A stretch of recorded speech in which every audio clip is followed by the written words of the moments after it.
बज़ाहिर इस बजट में कुछ इक़दामात ऐसे किए गए हैं जो कि वक्त की ज़रूरत थी और उस पर किसी को एतराज़ भी नहीं है। मिसाल के तौर पे जो सरकारी मुलाजमीन की तनख्वाहों में इजाफ़ा किया गया है, उस पर किसी को कोई एतराज़ नहीं है।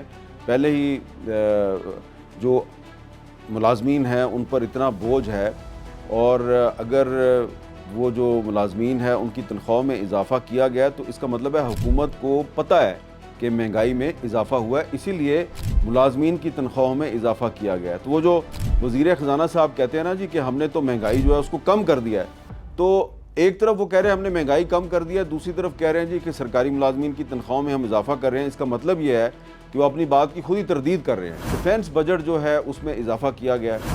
पाकिस्तानियों की अक्सरियत को इस पर कोई एतराज़ नहीं, क्योंकि हाल ही में जो मई 2025 में पाकिस्तान और भारत की जंग हुई तो उसमें हमने देखा कि पाकिस्तान की जो फ़ौज है, पाकिस्तान की एयर फोर्स है, नेवी है, उसका मुकाबला अपने से कई गुना बड़े दुश्मन के साथ था, और हमने अपने से कई गुना बड़े दुश्मन का बहादुरी से मुकाबला किया, उसको शिकस्त भी दी।